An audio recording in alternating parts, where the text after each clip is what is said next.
Tra la la tra la tra la la tra la la tra la tra la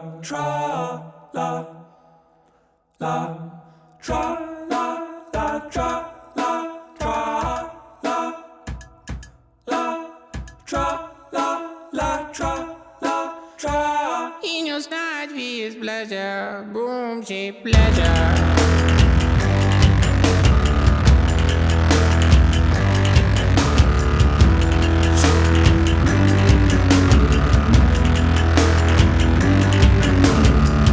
Deep greedy, googling about a corner.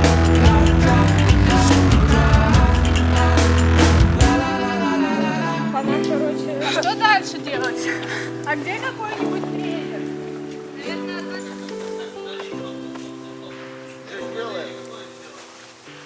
Многоскоп. Блин, а вы как пробежали? Вы обратно где бежали? Мы, Андрей Владимирович, мы не больны. А я иду по дороге, жду, чтобы вы догнали меня. Так, значит, это технические упражнения сейчас сделаем. Давайте, многоскоки сделали, когда заряжающие. Значит, первое упражнение без отрыва пятки. То есть завалили гоем вперед и переходим с одной ноги на другую. То есть не останавливаясь. То есть без отрыва пятки, то есть спокойно, с небольшим продвижением. Значит, второе упражнение то же самое, только уже отрываем пятку. Ударяем в пятку и фиксируем себя. Вот. И третье упражнение это с продвижением. Ногу по центру тяжести ставили и попрыгали. Давайте. В большом спорте за результатом всегда стоят большие события. Это спортсмены, которые жертвуют абсолютно всем и на самом деле далеко не всегда выдерживают нагрузки и даже не получают шанса побегать с мировой элитой. Много людей работают в надежде вывести на следующую Олимпиаду новое имя. И мы с вами находимся прямо сейчас здесь, в самой активной фазе создания чего-то сверхъестественного. Потому что, чтобы россиянину победить норвежца, нужно быть где-то в 2 раза сильнее. И вы удивитесь, но эта схема у нас действительно в работе. Здорово, Серега, как вы здесь поживаете? Нормально. Да. Нормальное вступление вроде, да? Обожаю поговорить о фундаментальном в наших лыжах. Хотя мы тут действительно будем смотреть на то, как в России делают лыжников на экспорт. Речь пойдет об экспериментальной группе. В ней в основном спортсмены около 20-23 лет, то есть буквально еще вчерашние юниоры. И их довольно много, 15 человек. И на них 2 тренера, Егор Владимирович Сорин и Андрей Владимирович Нутрихин. Со всеми ними знакомьтесь пока сами, но я расскажу чуть позже. Сегодня 27 июля 2021 года, и мы в Ленинградской области, в местечке Кавголово. Тут лыжи-биатлонный комплекс, и на самом деле далеко не самый лучший в стране, потому что здесь очень маленькая лыжероллерная трасса, и часть из которой, вы удивитесь, но так никогда и не вышла в эксплуатацию, потому что при ее проектировании были допущены ошибки, в общем, на ней попросту невозможно кататься, поэтому она пока что попросту зарастает. Задача разогнать центр тяжести вот на последнем упражнении где. И подсед тоже не забываем делать. Подпрыгать не надо слишком сильно, я имею в виду перепрыжки с ноги на ногу. Кристина, когда готовишься к отталкиванию, не надо перед этим прям топать. Тут еще и очень много туристов, и вы, наверное, уже задаетесь вопросом, а зачем здесь тренируется наша лыжная сборная, вернее, одна из 4 ее взрослых групп. А я вам скажу, что мало кто знает, однако в 2015 году этот лыжебиатлонный центр стал уникальным даже по европейским меркам. А из-за чего, вы узнаете уже к вечеру сегодняшнего дня. Сейчас же первая тренировка — это кросс с палками и технические прыжковые упражнения. И я сходу поясню, что Егор Владимирович Сорин, а он является старшим тренером группы, это человек со своими сюрпризами, потому что его методы — это, на мой скромный взгляд, будущее российских лыж. И, опять пафосно, да?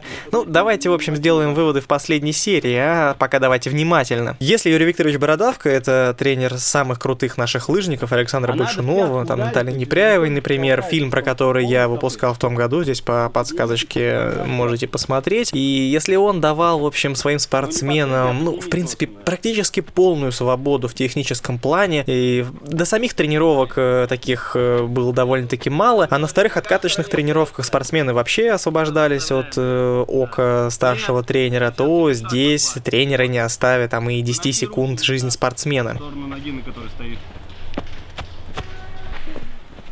Ты будешь это показывать? Частично, да? Здравствуйте. Значит, вот, Плохо вот там будет стараются? критиков. Критика вообще этих упражнений. Подъемы на носочку, еще что. Так, давайте, что, значит, 3 упражнения, как делали в Терсколе. То есть первое упражнение, вот. На месте? Да, ну, на месте с небольшим продвижением в сторону. Ой, вперед. Вперед в сторону больше. Так, Верник неправильно делал. Второе упражнение, уже отрываете пятку. То есть поднимаете на мысок и ударяете в пятку и уходите с ноги. И третье упражнение, то, что мы делали с вами в зале. Все эти там. То есть с продвижением. То есть с разгоном центра. Нет, по подъему. Вот, да. Ну, первые 2 упражнения там плюс-минус, да, по 30, по 40. Здесь не считайте. Почувствовали, что у вас уверенно получается? Ваня, не отрыва. Первое упражнение без отрыва пятки. Так, сколько сделали, девчонки? По 2 или по 3 раза? По 2. Вот последний еще раз сделайте. Вспоминаем, в Терсколе делали это упражнение. Ой, как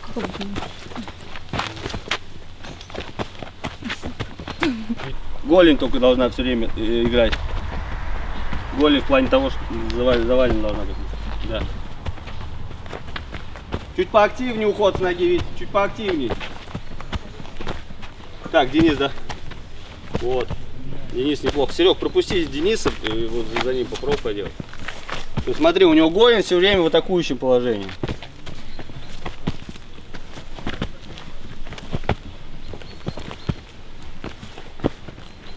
Да. Поймайте ритм определенный. Настя, активнее, активнее, активнее. Еще раз, Кать. По 2 раза.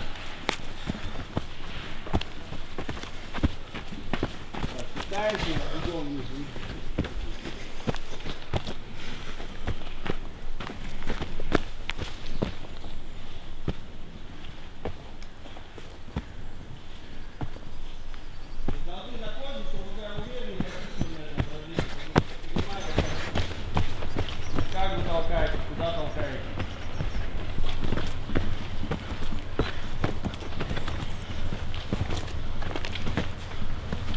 Витя, в сторону толкайся, в сторону больше. Тебя лыжа сама вперед потащит. Без задачи таз разогнать. Попасть в таз. Короче, вот они побежали наверх, а девчонки налево. Перед стадионом, перед этим. Я вперед убежал. Я говорю, вы что сюда? Они говорят, Егор Владимирович сказал, видишь? Я ей сказал, говорю, вы петлю пробегите сейчас поменьше и обратно домой. Вот этот звук нужно убрать. Сейчас я смотрю, она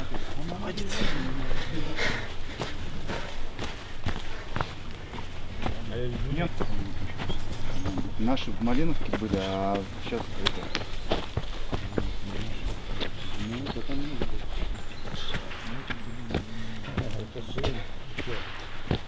Даже топ. На, смотри. Ну, Денис делает. То есть раз у него сюда центр тяжести, в сторону. И вот у тебя. Ты вверх прыгаешь. И очень напряженно. Как будто тебе жилет одели, а тут прыгаешь, поймешь, ты что так напрягаешься-то? Посвободней.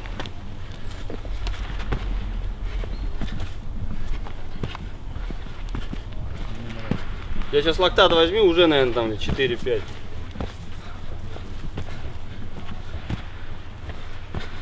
Фазу расслабления лови. Тебе должно... Не закрепощайся. Таз, разгони больше. Это не значит, что ты должен оттолкнуться сильнее. Ты просто должен попасть в этот таз. Толкнешься на соревнованиях быстрее. Как вы могли заметить, команда тут разделена по гендерной составляющей.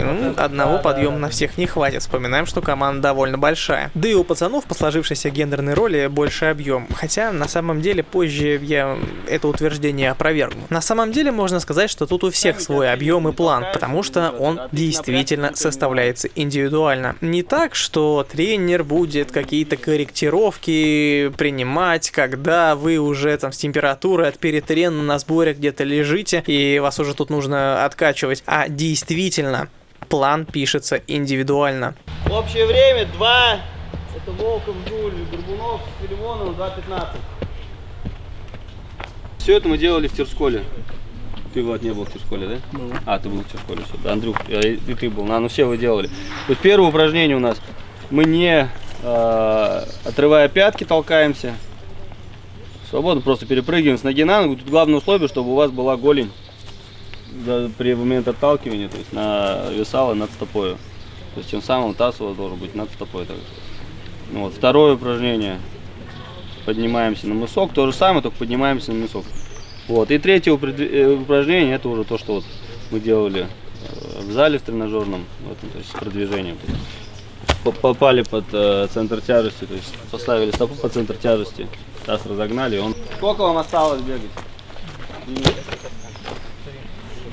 Так, ребят, вам 2 часа общее время. 2 часа, хорошо. Вов, ты что не просишь больше? Дима, ногу подводи. Что ты ее оставляешь вот там? Что ты думаешь? Даже не думаешь. Даже не думаешь. Так, Вов, давай сюда. Серег, ты что больше не просишь в самом деле? Не похоже на тебя. Потом. Сколько нормально реально? Вов, когда заболела? Чего? Давай, не надо прыгать. Сейчас прыгает, болит? Ну а что ты не говоришь, что ли? Не останавливайся на ноге. Давай, иди, заканчивай тренировку, тебе хватит, сейчас нормально. На согнутую ногу. На согнутую. Нет, куда ты на одну попрыгнешь? У нас не прыжковая сейчас серия, у нас техническая. Вы еще друг с другом ближе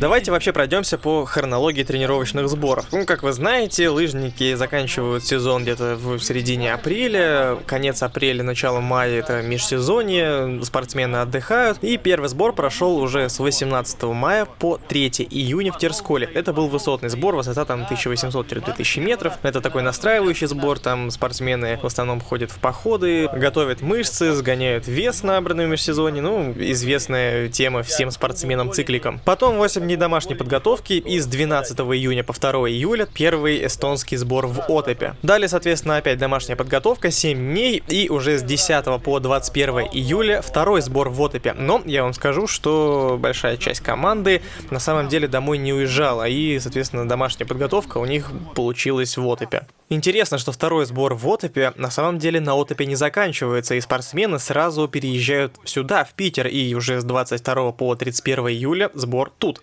Вообще в Ютубе есть такой популярный жанр, как «Что, если бы ты стал на один день?» и дальше идет какая-нибудь экстремальная профессия. И я подумал, что это вполне наш случай. Итак, давайте представим, что вы на один день попали в группу Сорина-Нутрихина. Как я думаю, всем спортсменам известно, ваш день начался бы... А вот, кстати говоря, не факт. Зарядки здесь по желанию. Ну, вернее, они рекомендуются тренерами, когда идет какая-то скоростная работа, контрольные тренировки, соревнования. Да, это еще будет. Таким образом, молодые олимпийцы, если вам предлагают вдруг на выбор, куда пойти, в группу к Бородавка или к Сорину Нутрихину, то, ну, вы поняли. Тем не менее, спортсменам поспать особо не дадут, потому что первая тренировка начинается, ну, по-разному. Если на этом сборе, допустим, нужно будет сделать первую тренировку в трубе и, соответственно, успеть покататься до наплыва там остальных спортсменов, то ребята могут выходить в 8:30. Обычно первая тренировка начинается около 9.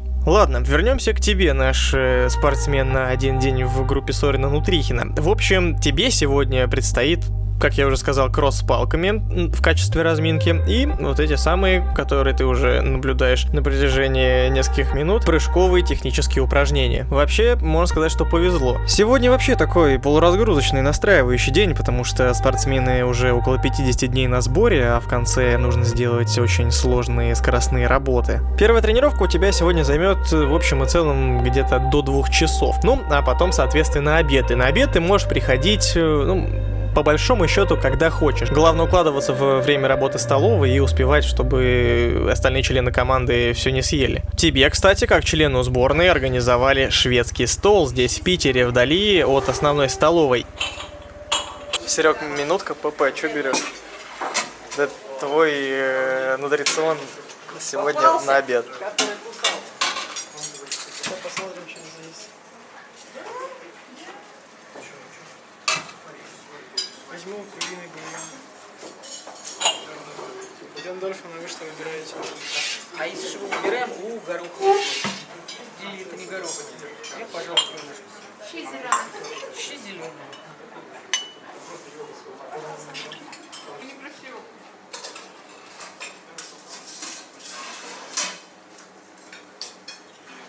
А у вас вообще только завтрак, обед, ужин, типа полдников нету?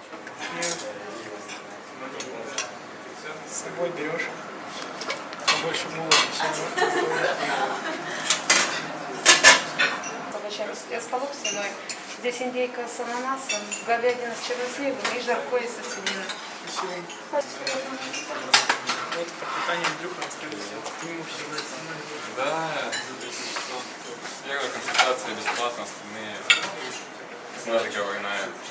Чтобы поесть, пока все не разобрали, нужно прийти где-то к 12 часам. Есть все, что вздумается, тебе в большинстве случаев не дадут. Тут изначально меню составляется, исходя из потребностей спортсменов, но если ты вдруг решил взять какое-нибудь очень жирное мясо, там свинину, допустим, а завтра, опять же, работа, скоростная тренировка, и если Егор Владимирович это увидит, то будет такой весьма изящный разговор о добре и зле прям в столовой. Для тебя неприятный, так что смотри, что берешь. Желательно побольше клетчатки, отварную курицу, ну и там углеводов. Ничего сложного. Дальше ты пойдешь отдыхать. Перед второй тренировкой у тебя будет свободное время, и ты можешь делать все, что угодно. Хочешь спи, хочешь гуляй, смотри YouTube. Главное, не мешай соседу по комнате.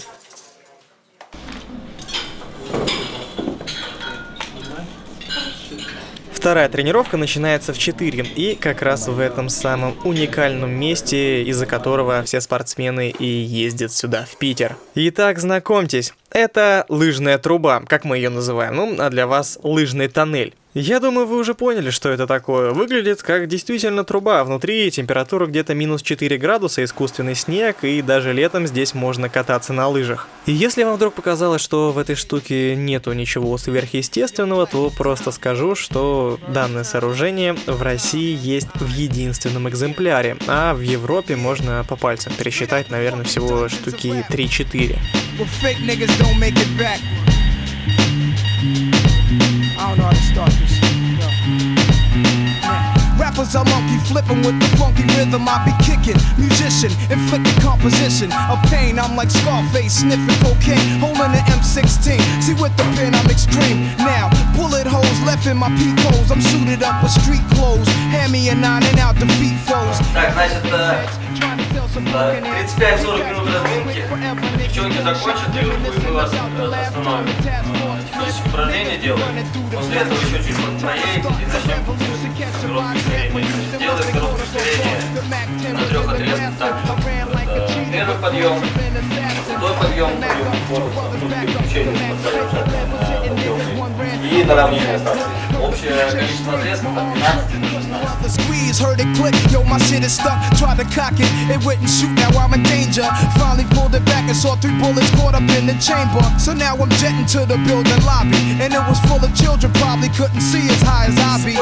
It's like the game ain't the same. Got younger niggas pulling the triggers, bringing fame to their name and claim some corners. Cruise without guns or corners. In broad daylight, stick up kids, they run up on us. 4-5s and gauges, max and fat, same niggas that catch you back to back, snatching your cracks in black. Yo, is a snitch on the block. Насколько я знаю, ее хотели построить еще к Олимпиаде в Сочи, но на годик-другой задержали. И также поговаривают, что она должна была быть где-то в 2 раза длиннее. Но даже имея то, что имеем, эта труба уникальная. И не только по меркам России, но и, допустим, поинтереснее она, чем в Финляндии. В первую очередь за счет того, что у нее очень большой перепад высот. Конечно, есть тренеры, которые скептически отнеслись к такому решению, потому что лыжникам летом вставать на лыжи довольно сложно. К ним нужно привыкать, да и вообще это довольно тяжело после кросса и там имитации лыжероллеров вставать на лыжи. Это все-таки совсем другая работа. И, кстати говоря, именно поэтому все серьезные команды где-то 2 раза за летнюю подготовку встают на лыжи. Но это все уже мелочи, потому что самая главная проблема этой трубы — это то, что, например, в пандемийный год, когда спортсменам нельзя было выезжать за пределы России, и они все тренировались дома,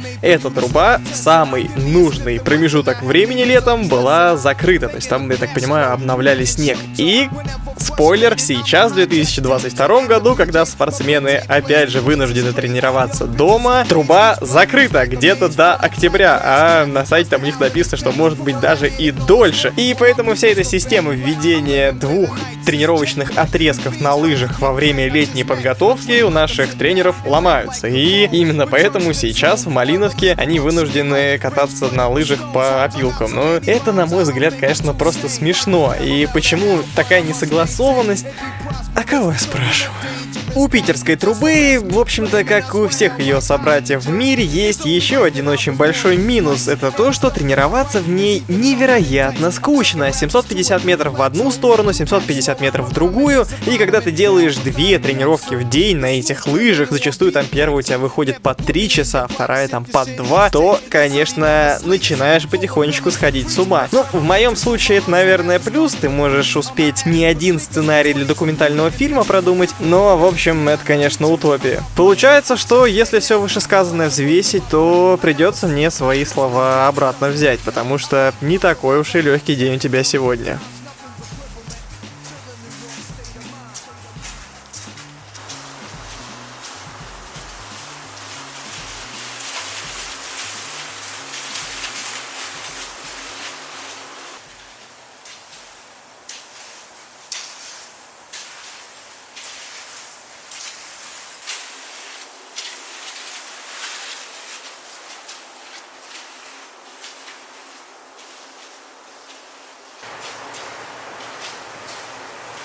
Постоянные тренировки на лыжах спортсменам действительно важны, и в первую очередь, чтобы отрабатывать технику. Как я уже сказал, Егор и Андрей Владимировичи очень требовательны к технике, поэтому слушай крайне внимательно.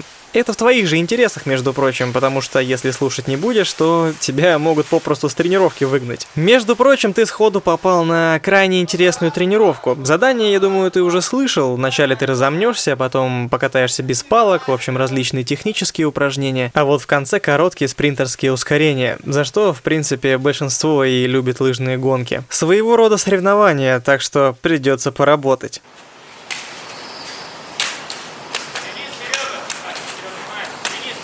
15-17 секунд, сейчас ускорение, 5 раз по одному, 6 раз в паре. А восстановление 1 минуту.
Ваня, да при чем тут? Ты зачем изначально стартуешь, что ты к нему близко-то? Ну сейчас тоже же еду. Все, какой голос? Ты слышишь, ничего, споришь еще.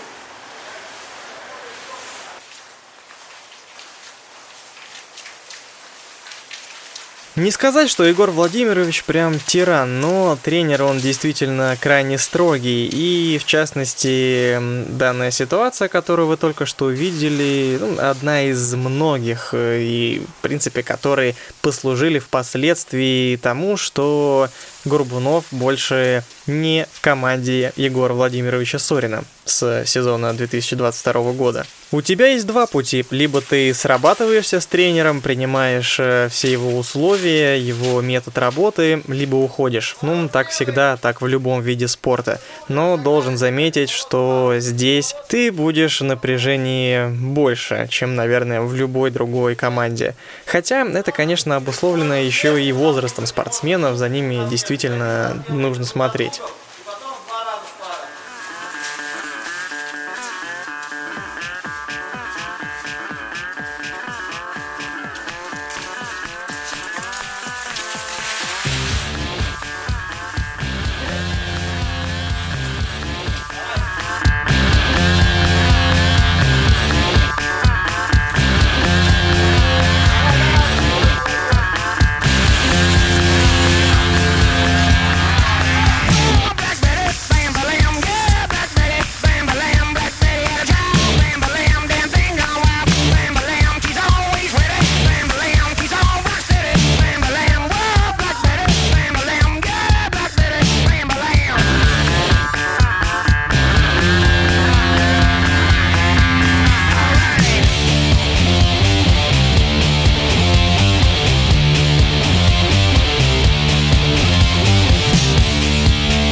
Что Сининский плохая база, приезжайте все тренироваться в Красногорск.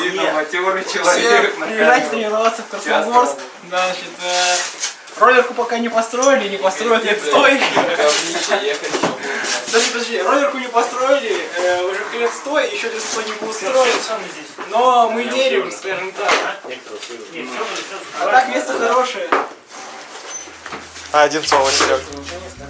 Одинцова тоже прекрасное место, приезжайте, тренируйтесь. Серега, между прочим, тут говорит о величайшей боли любого лыжника, который тренируется в Красногорске, потому что роллерную трассу, которую нам обещает построить буквально каждый новый глава, мы ждем, сколько я себя помню. Давайте обратим внимание, в общем, что твой день в команде уже, кстати говоря, подошел к концу. Правда, это, конечно, не совсем так, потому что если ты сегодня косячил, а ты, скорее всего, косячил, то Егор Владимирович вызовет к себе на ковер и поговорит о насущем. Да, есть еще массажи, но ты сегодня, к сожалению, в пролете. А так вообще делай, что хочешь.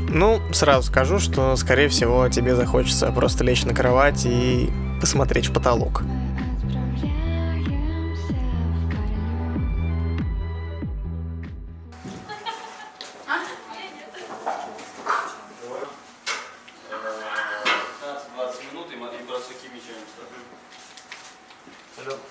Да, закуток, иди вот прям.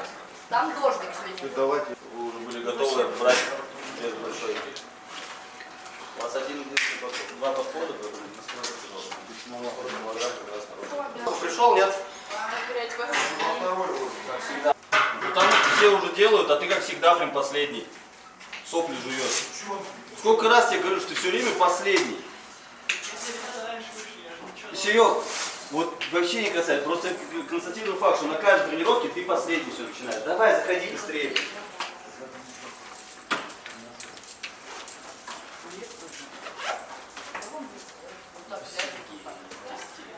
Москаль.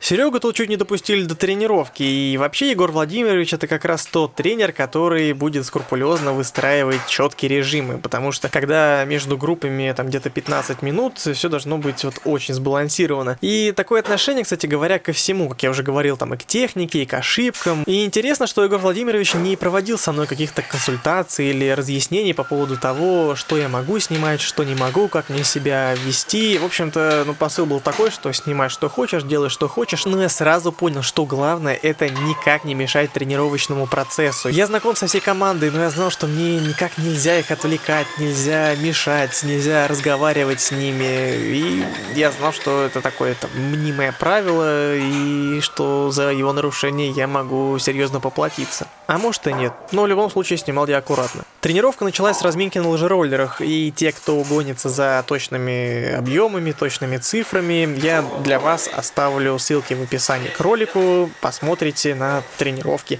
Сереги, конкретно вот эти, которые я снимаю. После разминки стабилизации, я это называю статодинамикой, это упражнение для укрепления мышц кора, косых мышц живота, мышц стабилизаторов. В общем, всем лыжникам на самом деле эти упражнения очень хорошо известны, впрочем, на самом деле, как и всем любителям групповых тренировок на фитнесе, но все же здесь интересней. Я заметил, что спортсмены берут либо самые сложные упражнения, которые вы только сможете найти в интернете на стабилизацию, либо усложняют те, что недостаточно сложные. Стабилизация состоит, как правило, из 20 упражнений, и длятся они тоже по-разному, где-то минуту ты делаешь упражнение, и секунд 10-15 отдыхаешь. После стабилизации железо. Сейчас спортсмены будут делать 2 подхода на максимальный вес и 1 на мощность. Всего 5 упражнений. Это довольно немного, но это потому что завтра скоростная работа. В конце каждого подхода еще короткие взрывные подходы к станку, и вы не перепутайте, когда его увидите, если вдруг не знаете, что это такое. Или если не станок, используется еще мяч. И опять же техника, еще раз техника. Даже подходы после железа к таким незначительным упражнениям очень важны. Техническое их исполнение очень важно. И поверьте, спортсмены, выполняя их, контролируют там огромное количество мышц. И когда, опять же, Серега мне все это рассказывал и объяснял, он, наверное, минут 40 ставил мне только 1 бросок мяча. И не сказать, что у меня идеально получилось. В общем, если будете повторять, смотрите внимательнее.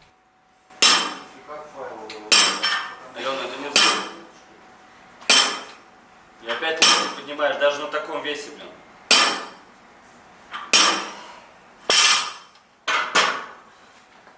Ален, вот у тебя сюда и потом поднимаешь, а должна сразу отсюда давить. Десятки? По поводу работы с железом, наглядно, Анастасия Фалеева сейчас делала жим груди лежа на мощность, а вот уже Кристина Кускова делает то же самое упражнение на максимальную силу. Сразу можете обратить внимание, в чем разница. Лыжные гонки, особенно сегодня, это очень силовой вид спорта, и девочки в команде работают столько же, сколько и пацаны, практически. И если не брать конкретно эту тренировку, а вообще подготовительный период, начало июня, начало июля, то, конечно же, спортсмены в зале проводят гораздо больше времени, на порядок больше времени, и где-то упражнений у них только с железом получается где-то около 10, и каждому около 4 подходов. Меньше времени в зале спортсмены проводят только когда начинаются скоростные работы, ну, например, как раз в нашем случае. Или зимой, опять же, когда начинаются соревнования, то спортсмены спускаются еще ниже и делают всего лишь один подход с железом на максимальную силу и один подход на мощность. Закрывая это все, соответственно, вот подходом к станку или там бросками мяча, или разного рода напрыгиваниями или выпрыгиваниями, если упражнение было на ноги. Всего около 4 упражнений, плюс в начале легкая стабилизация. Такая силовая делается накануне гонки и очень тонизирует мышцы. Не сказать, что это какая-то кардинально новая методика, она в России существует уже порядка 2-3 олимпийских циклов и делают ее спортсмены даже за пределами сборной команды. Но опять же, первое место от всех остальных, а именно так в спорте происходит, именно первое место и все остальные. Так вот, этого самого чемпионства достигает лишь тот, кто работает над деталями больше.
То, что лыжники делают в зале, это не менее сложная штука для понимания, чем, ну, собственно, весь остальной тренировочный процесс, потому что тут у спортсменов могут быть абсолютно разные задачи, хотя, ну, в любом случае это будет та же самая тренировка в зале с железом. В первую очередь все зависит от месяца подготовки и от того, какая тренировка будет завтра. Но в целом повестка такая. В мае начинается TRX для мышечной адаптации, это как раз вот на первом сборе, когда спортсмены приезжают с межсезонья. Далее весь июнь упор делается на тренировки на гипертрофию, то есть увеличение мышечной массы. А далее, в первой половине июля спортсмены делают упор на максимальную силу для того, чтобы подойти как раз к скоростным работам в лучшей форме. И во второй половине июля, ну, соответственно, то есть сейчас идет максимальная сила с максимальной мощностью. Максимальная сила, соответственно, когда берешь максимальные веса там на 4-5 раз, а максимальная мощность это когда берешь там вес чуть полегче, чем который ты берешь на гипертрофию и делаешь очень мощно, то есть, соответственно, вкладываешь в упражнение еще и скорость. Спортсмены тут тренируются опять в группах, вообще зал в Кавголово очень маленький, он тут один и довольно-таки устаревший, так что спортсмены тут делятся даже там не на 2, а на 4 там, или даже больше групп. Давай, соберись, резче сделай, бросок мяча, давай, кинься. Вот это другое дело. И если вы любитель качалки, то, скорее всего, исполнение многих упражнений вам покажется, ну, по меньшей мере странным. Вы поймите, зал для лыжников это не для того, чтобы просто сексуальный рельеф себе набрать. Тут очень важно, в принципе, ну, повторять, загружать мышцы так, как спортсмены потом будут это делать на лыжероллерах и на лыжах. Да, ладно, я знаю, что вам самое главное, сколько спортсмены жмут от груди. Ну, в общем, около 100 килограммов на 4 раза должны взять точно, и при весе спортсмена где-то там около 80 килограммов. Такие дела.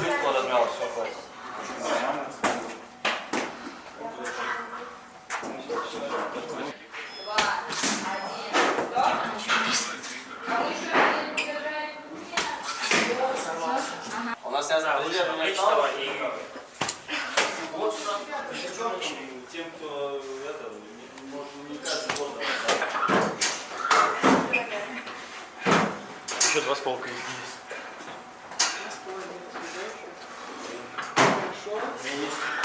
Чё?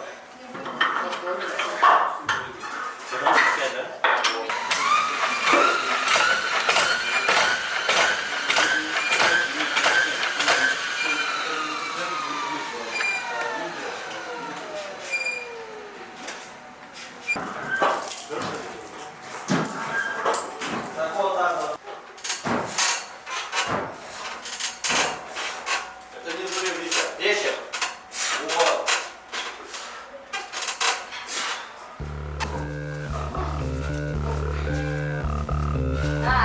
Мячик просто разбитый, лучше старайся его прям Сразу ловить. далеко.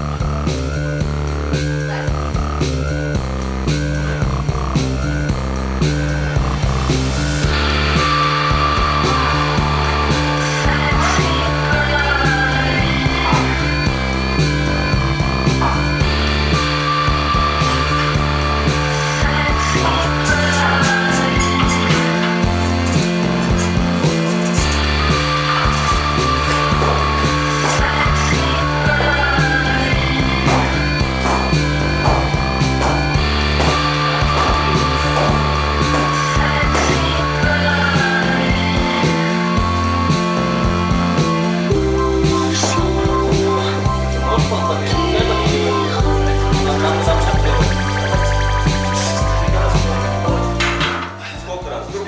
А что пятый не стал делать? Я не вытянул. Ну и попробовал, он бы тебе в помог. Что ты сказал?